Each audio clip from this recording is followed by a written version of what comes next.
Bismillahirrahmanirrahim. Assalamualaikum warahmatullahi wabarakatuh. Innal hamdalillah nahmaduhu wa nasta'inuhu wa nastaghfiruh wa na'udzu billahi min shururi anfusina wa sayyiati a'malina.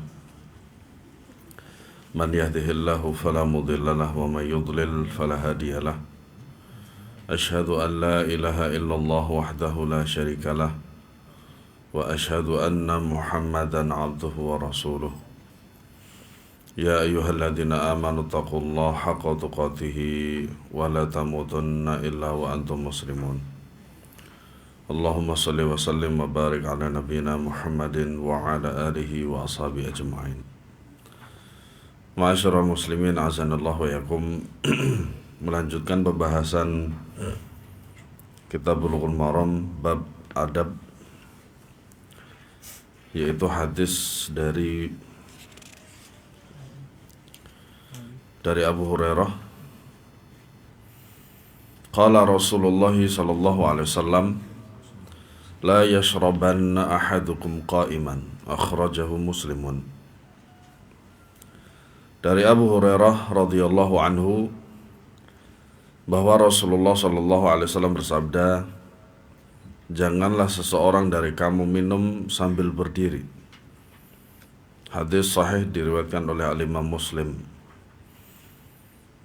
Dan kemudian juga dalam hadisnya juga ditambahin dengan lafadz faman nasiya falyastaqi. Barang siapa yang lupa, dia tetap minum sambil berdiri, maka hendaklah dia muntahkan. Ya, kan tetapi tambahan ini mungkar. Ya, tambahan ini mungkar. Karena sudah di mulut dan tidak mungkin itu dikeluarkan. Nah, hadis ini menunjukkan larangan minum sambil berdiri. Ya. Sebagian ulama berpendapat larangan ini hukumnya makruh tanzih, sebab telah diriwayatkan secara sahih bahwa Rasulullah sallallahu alaihi wasallam pernah minum sambil berdiri. Ya. Akan tetapi sebagian ulama berpendapat sambil berdiri tersebut hukumnya haram, seperti ditegaskan oleh Imam Ibnu Hazm, As-San'ani, Syekh Albani dan yang lain sebagainya. Nah, hukum asalnya daripada minum dengan berdiri itu adalah haram sesuai hadis ini. Akan tetapi ada beberapa hadis yang menunjukkan bahwasannya Nabi SAW itu pernah minum sambil berdiri.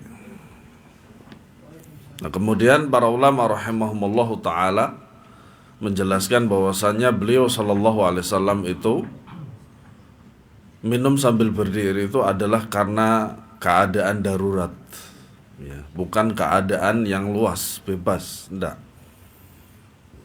Ya, jadi ada kebutuhan di situ yang mana Rasulullah SAW ya, minum sambil berdiri, seperti dalam keadaan perang dan seterusnya.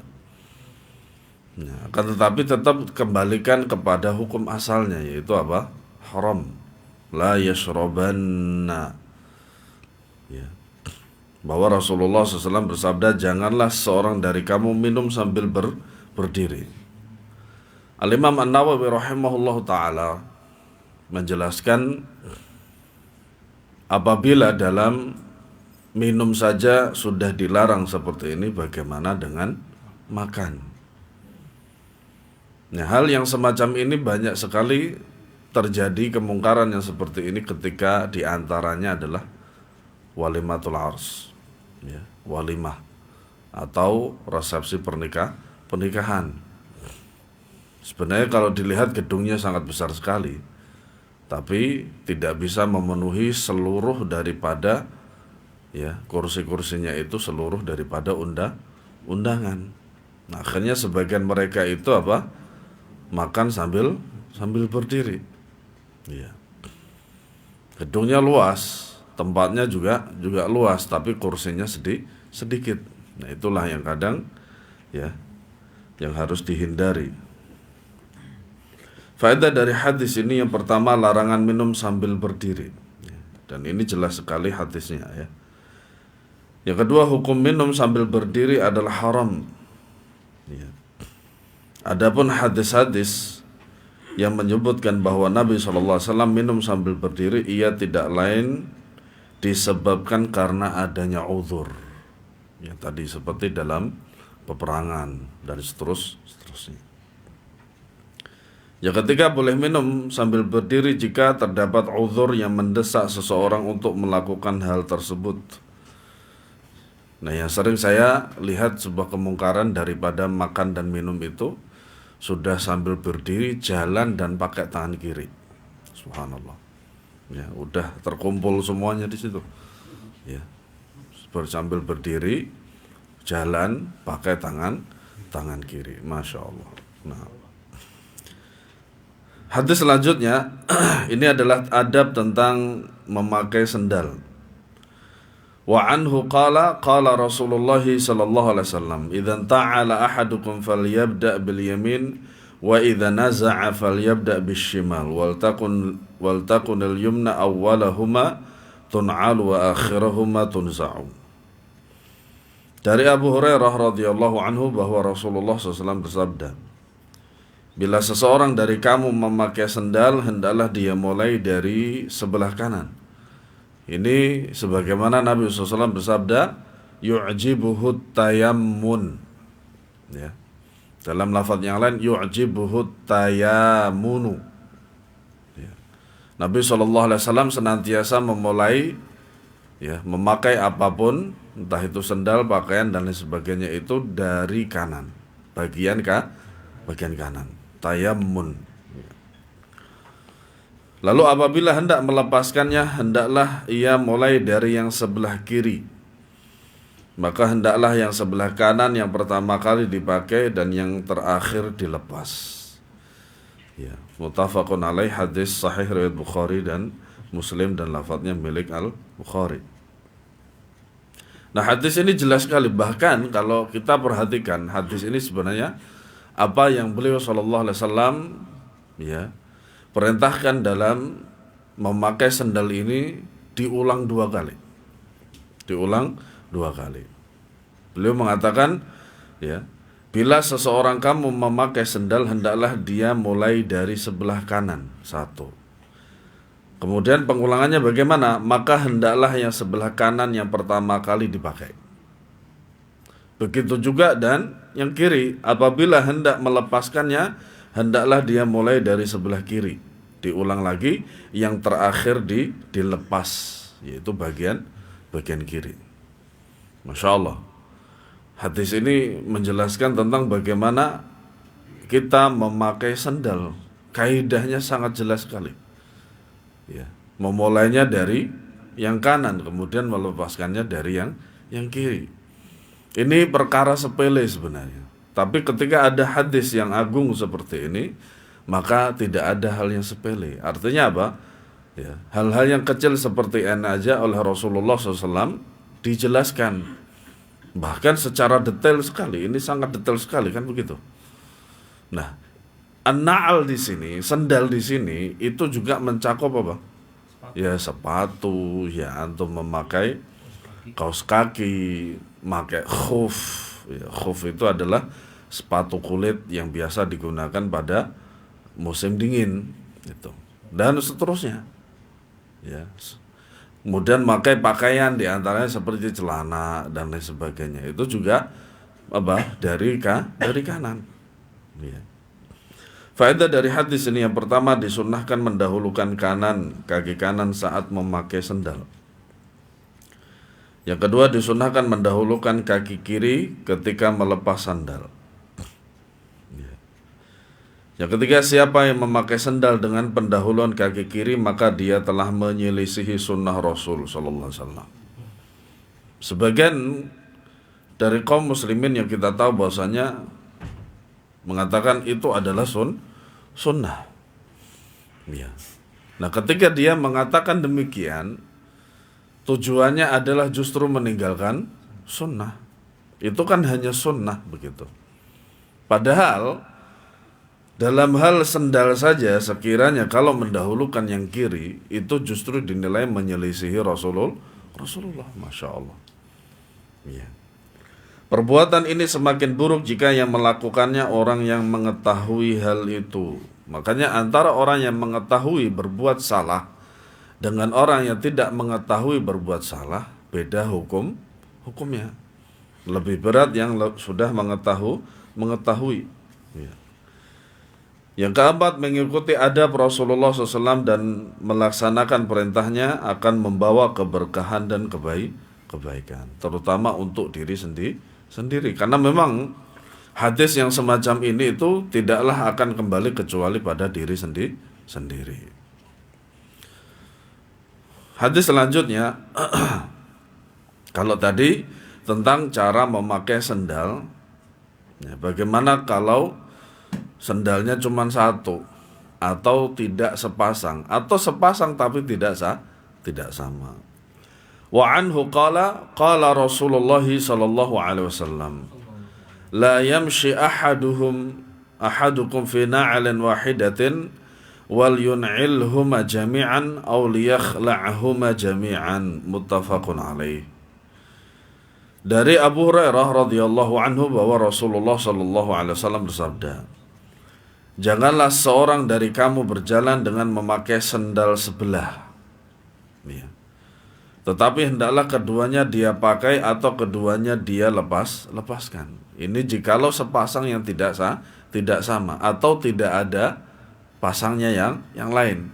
Adanya kiri misalkan, kanannya tidak ada, atau sebaliknya kanannya ada, kirinya ada. Nah, inilah petunjuk Nabi SAW dalam menggunakan sendal tersebut. Ya. Dan ini hadis ini merupakan larangan.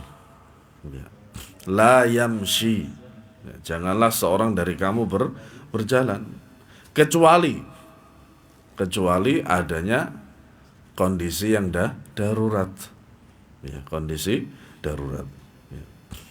Misalnya apa? Misalnya salah satu kaki dari dua kaki itu mengalami luka bagian bawah, ya, sehingga dia tidak mungkin memakai pakai sendal.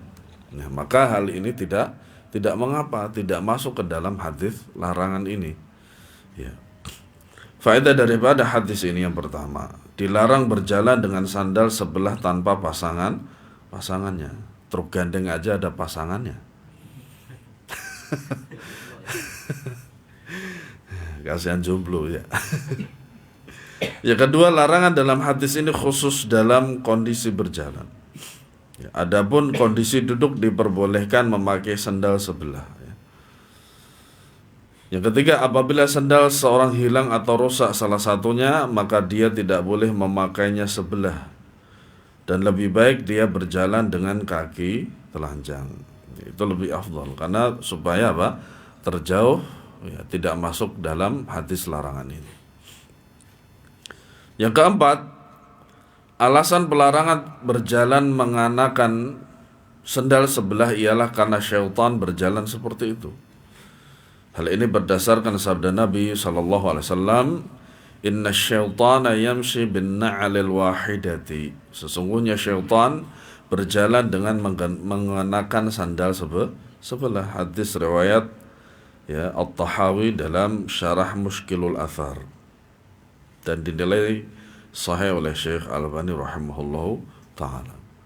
Selain daripada menjalankan sunnah Nabi SAW dan syariatnya, juga adalah untuk menyelisihi syaitan, ya, supaya tidak sama dengan syaitan. Hadis selanjutnya, wa 'an Ibnu Umar radhiyallahu anhu maqala qala Rasulullah sallallahu alaihi wasallam la yanzurullahu ila man jarra fahubahu khuyala'a, muttafaqun alaih. Dari Abdullah bin Umar, dia mengutarakan Rasulullah sallallahu alaihi wasallam bersabda, Allah tidak melihat kepada siapa seorang laki-laki yang menjulurkan pakaiannya karena kesombongan, Nah, ada sebuah hadis yang masyhur yang kita sudah hafal. Karena memang hadis ini sangat masyhur sekali. Ya. Yaitu tentang hadis isbal. Ya. Gimana lafadznya tuh saya lupa ya. Artinya tentang hadis tersebut melarangan tentang isbal. Ma'asfala minal ka'bain, ya. Ma'asfala minal ka'baini minal izari fafinnar. Hadis ini kan umum. Hadis ini umum. Artinya apa? Kalau kita lihat dalam hadis ini ada kata khuyala, yaitu kesombongan. Kalau enggak sombong, maka boleh isbal. Itu. Dan mereka berdalil dengan ma'asfala minal ka'baini minal izari fafinnar ini. Jadi kalau menjulurkan pakaian atau isbal itu kalau tidak sombong maka boleh. Nah, maka antum jawablah dengan hadis ini. Hadis ini la yanzurullahu ila man jarra thawbahu khuyala'a. Atau begini. Ya, hadis ini kan ada pengikatnya yaitu sebuah kesombongan. Sehingga kalau enggak sombong itu bukan dosa. Yang berdalil dengan apa? Dengan ma'asfala minal ka'baini minal izhari fafinnar. Seperti itu. Iya. Makanya beliau sallallahu alaihi wasallam bersabda, Allah tidak melihat kepada siapa seorang laki-laki yang menjulurkan pakaiannya karena kesombongan. Kalau mereka mengatakan bahwasanya saya isbal ini karena nggak sombong, antum kasih hadis ini. Maknanya apa? Yang namanya menjulurkan pakaian itu adalah termasuk kesombongan walaupun nggak merasa. Keumuman hadisnya adalah ma'asfala minal ka'baini minal izari fafinnar. Apakah di dalam hadis tersebut ya diterangkan oleh Nabi SAW antara sombong atau tidak? Karena keumuman hadis tersebut dan keumuman keadaan bagi yang melakukannya, maka tetap dia diancam dengan neraka. Nah, secara khusus dikalau dia isbalnya itu karena sombong, nah ini hadisnya. Hadis ini menyebut keharaman mutlak bagi laki-laki menjulurkan atau mengulurkan kain melebihi mata kaki serta menyeretnya di tanah, baik dilakukan dengan menyombongkan diri atau tidak ada niat apapun dalam hati. Ini berdasar hadis riwayat yang lain dari Sahih Muslim dari Ibnu Umar radhiyallahu anhuma. Karena siapa yang berbuat demikian maka Allah Subhanahu wa taala tidak akan memandangnya pada hari kiamat. Dan intinya dua hadis tersebut ancaman semua tentang isbal. Nah, para ulama rahimahumullahu ta'ala secara khusus hadis ini adalah berkenaan dengan kaki. Isbalnya adalah isbal kaki. Sebagian para ulama menjelaskan apakah lengan baju yang melebihi daripada mata tangan, ini kan istilahnya mata tangan gitu, melebihi daripada ini apakah juga termasuk dalam hadis ini? Al-Imam An-Nawawi rahimahullah ta'ala wallahu alam, beliau mengatakan ini juga termasuk ya. Maka harus sebelumnya ini apa sih namanya Pak? Ada yang tahu enggak? Pergelangan tangan. Kan ini kan ada mentol ini. Apa istilahnya mentol? Ini. Nah, para ulama mengatakan ini adalah ibaratnya mata kaki bagi tangan. Maka memakainya adalah sebelumnya. Gitu. Kalau melebihi sampai punggungnya tangan, telapak tangan ini atau tangannya ini termasuk isbal juga. Ya. Awalnya saya memahaminya adalah tidak mungkin ini masuk ke dalam tangan juga. Tapi ketika para ulama banyak yang menjelaskannya, alhamdulillah. Nah, faedah dari hadis ini yang pertama, penetapan tentang adanya sifat melihat bagi Allah. Dan bahkan Syekh Abdullah ibn Muhammad Al-Ghunaiman hafizahullah ta'ala, beliau menjelaskan tentang Kitabul Iman dari Sahih Bukhari, ya. Kalau tidak salah mungkin lebih daripada 20 hadis tentang bahwasanya seorang mukmin nanti melihat Allah, dan itu adalah nikmat terbesar bagi seorang mukmin, ya. Dan ada sebagian daripada kelompok-kelompok di dalam Islam itu menafikan, meniadakan melihat Allah, di antaranya Mu'tazilah, ya. Yang kedua, diharamkannya menjulurkan pakaian melebihi mata kaki dengan kesombongan dan kebanggaan, ya. Tanpa kesombongan dan kebanggaan aja itu sudah diancam dengan neraka, apalagi dengan kesombongan dan kebanggaan. Ini terlebih khusus kepada laki-laki, ya. Yang ketiga, perbuatan isbal demikian termasuk dosa besar.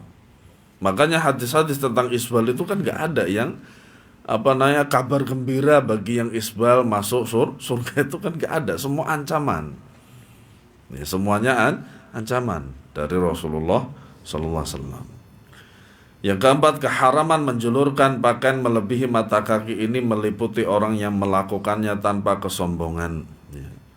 Jadi perilaku isbal adalah haram secara mutlak, ya.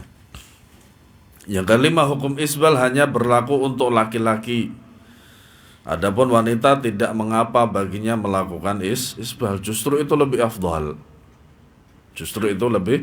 Lebih afdal. Kenapa demikian? Banyaknya daripada kelainan seksual itu diantaranya salah satunya adalah melihat kaki perempuan, ya. Sebelum corona kalau tidak salah, itu banyak sekali kasus-kasus, dan itu mencuat di media massa juga, ya. Atau istilahnya fetish atau fetish, ya, wallahu alam. Fetish, ya. Fetish itu adalah kelainan seksual, para jamaah. Kelainan seksual bagaimana? Seorang laki-laki yang hanya sekedar melihat kaos kakinya perempuan bisa nafsu, dan akhirnya dia bisa onani. Itu. Atau bahkan hanya sekedar melihat perempuan bercadar itu juga bisa nafsu, gitu. Terlebih lagi juga itu ada, ya, sudah dinasihati sebenarnya. Seorang akhwat bercadar, semua serba hitam, tapi dia joget. Joget dangdut lagi. Itu. Dan itu disiarkan di Facebooknya dia. Ajib. Ternyata dia itu sedang berjualan gamis, ya, gamis. Gamisnya itu nggak kayak istri-istri antum murah 100.000, 200.000. Enggak, ini minimal harganya 1 juta. Tapi ya gitu, namanya dia itu mutabarrijah. Banyak sekali ornamen-ornamen, ya, bordiran. Kemudian artinya kain-kainnya itu betul-betul melebihi dari kapasitas dia.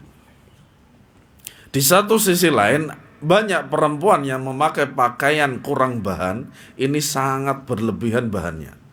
Itu. Dan bahkan seakan-akan dia memakai cadar itu tidak ada faedahnya. Kenapa? Karena, ya, lebih mencolok itu yang dia tampilkan daripada dari sisi syar'inya.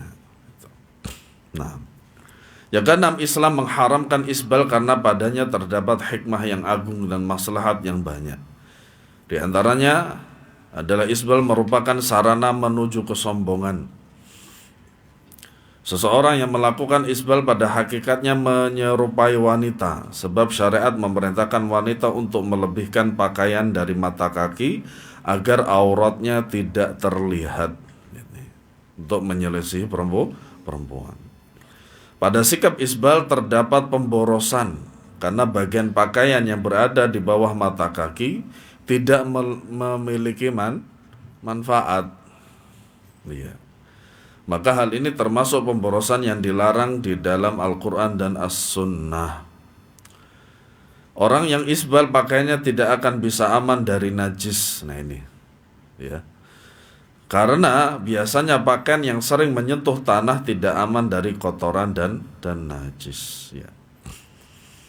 Yang ketujuh, haramnya sifat sombong karena ia sifat penghuni neraka. Kenapa menjadi sifat penghuni neraka? Karena sifat sombong itu adalah sifatnya Allah Subhanahu wa taala. Yang kedelapan, anjuran memperbaiki niat dalam memakai pakaian, yaitu untuk menutup aurat dan menampakkan nikmat yang telah Allah berikan kepadanya, bukan untuk bersikap sombong dan angkuh, apalagi jor-joran. Biasanya kaum mak-mak itu, ya, terlebih lagi seperti walimah itu, masya Allah, itu jor-joran daripada pakaian. Nah, apakah laki-laki bisa? Ya bisa, laki-laki itu, tapi kadang nggak kelihatan, ya. Nah, ternyata harga sarung, para jamaah rahimakumullah, harga sarung itu, saya melihat dan membaca sebuah berita di web itu, ada seorang laki-laki, dia itu pede aja berjalan atau masuk mall dan berjalan itu pakai sarung sama kaos, ya. Nah, ternyata harga sarungnya itu jutaan. Setelah saya lihat ternyata harganya 16 juta, masya Allah, ya, 16 juta, subhanallah. Iya, biasanya kan kalau yang masuk mall itu kan jarang-jarang pakai gamis, ya toh, pakai sarung dan seterusnya. Ini pede banget, ternyata apa? Ternyata harganya luar biasa, satu motor gitu. Hadis selanjutnya, wa anhu anna Rasulullah sallallahu alaihi wasallam qala, "Idza akala ahadukum falyakul bi yaminihi wa idza shariba falyashrab bi yaminihi fa inna asy-syaitana yaqulu bi shimalihi wa yashrabu bi shimalihi." Akhrajahu Muslimun. Dari Abu Hurairah dari Abdullah bin Umar radhiyallahu anhuma, bahwasanya Rasulullah sallallahu alaihi wasallam bersabda, "Apabila seseorang dari kamu makan, hendaklah dia makan dengan tangan kanan. Apabila dia minum, hendaklah dia lakukan juga dengan tangan kanan.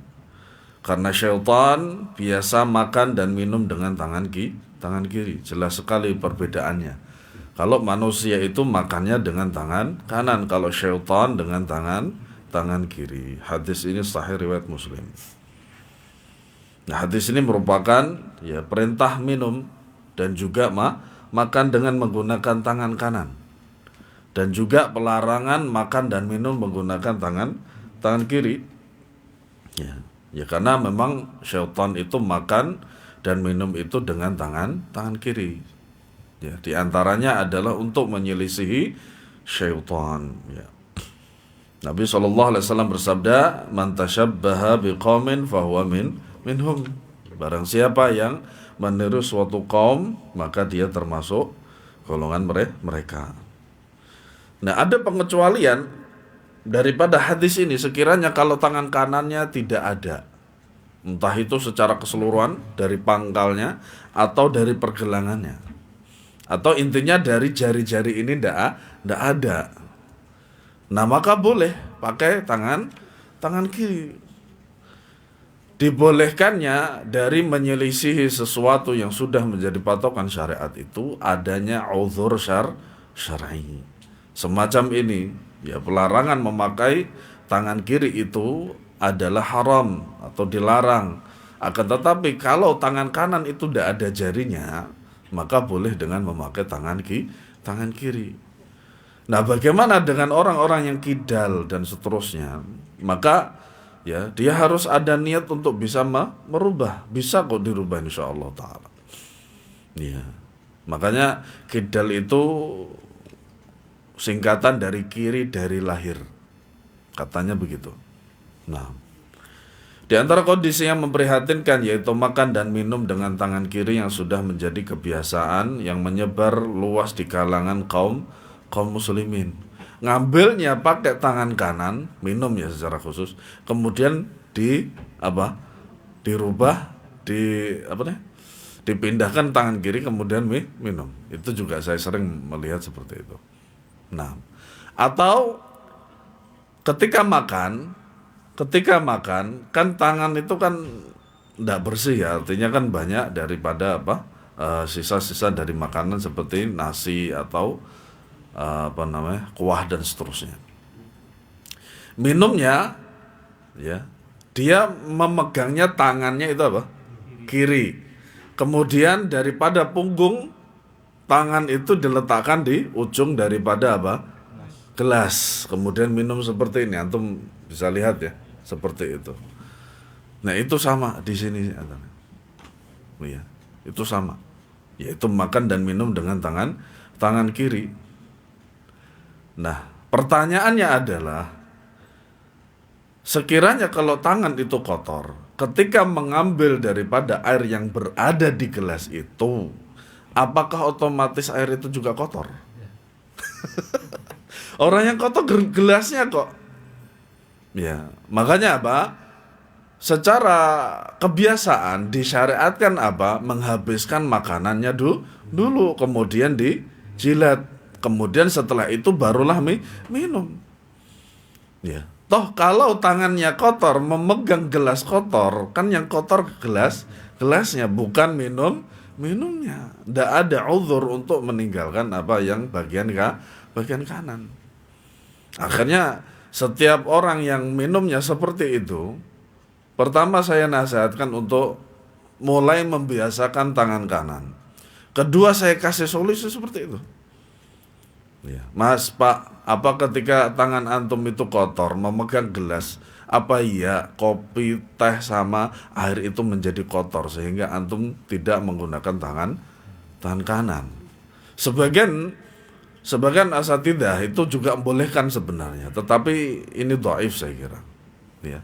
Karena itu tadi, karena ilahnya juga sama, sebabnya juga sama. Nah,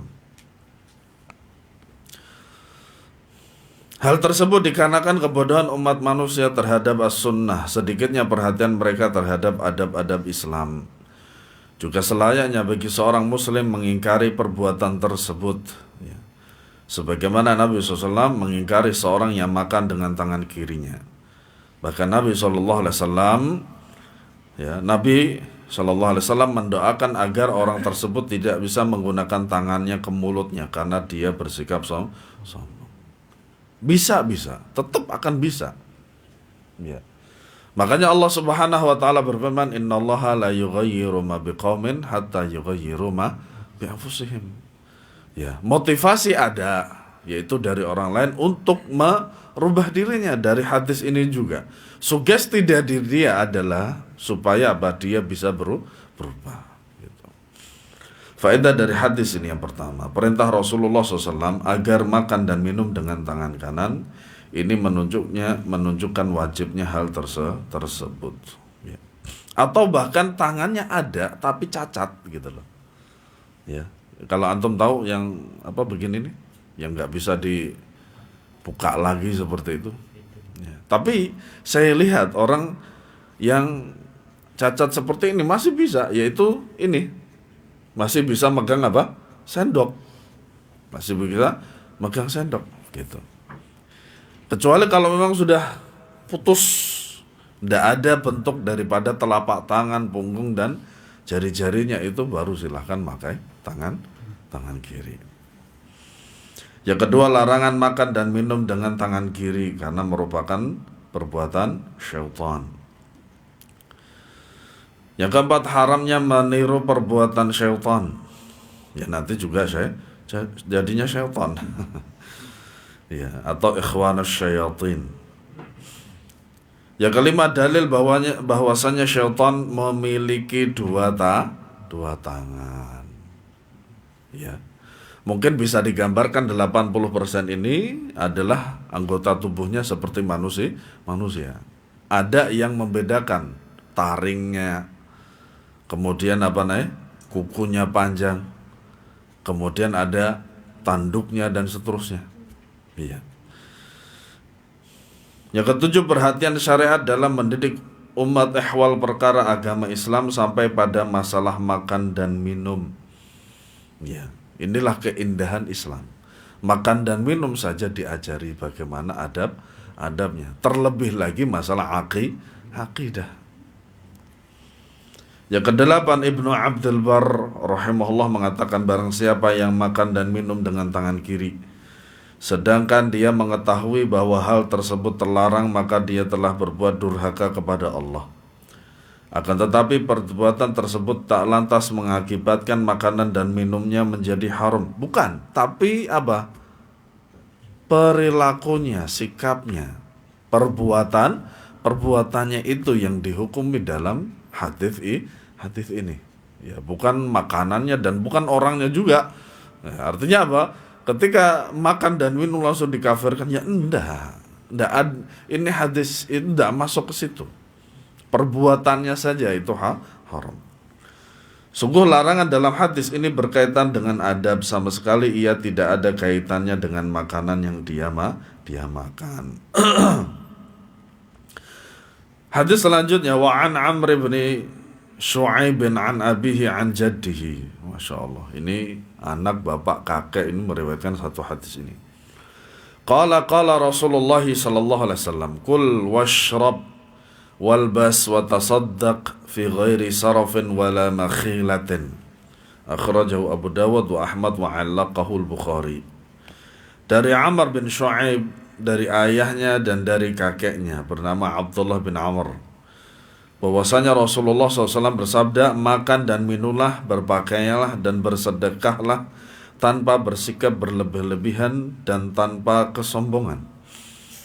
Ini ada 4 perkara yang disebutkan dalam hadis ini. Pertama makan, kemudian minum, kemudian berpakaian, dan bahkan bersedekah. Tidak boleh berlebih-lebihan atau sifat sombong. Ya. Kan ada juga yang bersedekah itu dengan berlebih-lebihan, sehingga apa? Keluarganya ditinggalkan dalam keadaan miskin. Nah, itu diantaranya. Nah, hadis ini sahih hasan, diriwayatkan oleh Ahmad, juga Abu Dawud, At-Tayalisi dan Al-Bukhari secara mu'allaq. Ya. Semua riwayat ini dengan lafaz jamak dan ada tambahan, kulu washrabu wa tasaddaqu walbasu fi ghairi makhilatin wala sarafin. Innallaha yuhibbu an tura ni'matahu ala 'abdihi. Makan dan minumlah, bersedekahlah serta berpakaianlah tanpa ada kesombongan dan tanpa berlebih-lebihan. Sungguh Allah mencintai atau senang jika nikmatnya terlihat nampak pada hambanya. Makanya ada istilah izharun ni'mah, menampakkan nikmat Allah. Hadis ini menunjukkan ihwal kepedulian agama Islam terhadap kemaslahatan jasmani dan rohani manusia. Makanya ya, kita lihat orang-orang yang secara jasmani sehat, tapi rohaninya itu ya tidak stabil dan lain sebagainya, itu tentu saja dia karena meninggalkan Islam, meninggalkan ajaran Islam. Yaitu dengan melarang kita dari sikap berlebih-lebihan dan melampaui batas dalam makan, minum, sedekah dan pakaian. Nah, diantaranya juga adalah pada masa sekarang itu puasa. Ya, dari azan fajar yang kedua sampai maghrib, yaitu tidak makan sama sekali. Nah, ketika datangnya maghrib langsung makan banyak. Ya, padahal perut itu dalam keadaan mengecil-kecil sekali. Sehingga apa? Kalau langsung ditabrak dengan makanan banyak seperti itu, khawatirnya luka dan seterusnya. Allah subhanahu wa ta'ala berfirman, ya bani Adam khudhu zinatakum inda kulli masjidin wa kulu washrabu wa la tusrifu innahu la yuhibbul musrifin. Wahai anak cucu Adam, pakailah pakaianmu yang bagus pada setiap memasuki masjid. Ya, makan dan minumlah, tetapi jangan berlebihan. Sungguh Allah tidak menyukai orang yang berlebih-lebihan. Faedah dari hadis ini yang pertama, penjelasan perihal pedoman hidup bagi setiap manusia yang mesti dia jalani, yaitu terkait makan dan minum, pakaian dan sedekahnya. Semuanya di dalam Islam sudah dijelaskan. Yang kedua, anjuran menggunakan harta untuk apa yang bermanfaat di dunia dan akhirat, serta menjauhi segala yang menimbulkan mudarat. Nah, di antaranya apa? Menggunakannya dalam keadaan maksiat untuk kepada kemaksiatan. Yang ketiga, haramnya sikap berlebih-lebihan melewati batas dan sombong. Karena apa? Sikap yang seperti ini adalah sikap yang tidak terpuji, bahkan buruk sekali. Yang keempat, anjuran bersikap hemat, tapi jangan sampai pelit. Saking hebatnya pelit, untuk diri sendiri aja mikir-mikir, mengeluarkan ini dan itu. Seimbang ataupun pertengahan moderat dalam setiap perkara. Khairul umuri awsatuha. Sebaik-baik perkara itu atau pertengahannya. Ya, tidak berlebih-lebihan dan tidak terlalu pelit. Yang kelima, sikap berlebih-lebihan itu bentuk pemborosan harta dan ia dapat menimbulkan kefakiran di masa yang akan datang. Kenapa? Seharusnya dia bisa memanage uang tersebut sehingga bisa lebih lama lagi penggunaannya. Sikap tersebut menafikan, meniadakan rasa syukur kepada Allah atas nikmat yang diberikan. Sikap tersebut juga mengabarkan sikap egois dan tidak peduli atas keadaan orang-orang fakir dan mereka yang membutuhkan. Ya. Makanya harus berikan kepada orang-orang fakir dan miskin. Yang keenam, silakan makan dan serta minum dari berbagai macam kelezatan dunia selama ia diperbolehkan. Jikalau syariat itu melarang, maka kita sami'na wa ata'na. Yang tujuh, dianjurkan bersedekah kepada sanak kerabat yang miskin dan juga kepada orang-orang fakir serta tempat-tempat kebaikan. Terlebih lagi sekarang kita berada di bulan Ramadan yang mana Nabi SAW itu sangat dermawan sekali. Ya, tetapi juga dilihat dari diri kita sendiri. Ya, walaupun di sana ada hadis-hadis dan ayat-ayat tentang pembalasan daripada orang yang berbuat baik, tapi sekiranya kalau kita memang tidak punya atau minimal sekali dari infak uang misalnya atau harta, ya jangan kita paksakan sehingga kita sulit sendiri. Nah, wallahu alam bissawab. Semoga bermanfaat. Ada pertanyaan?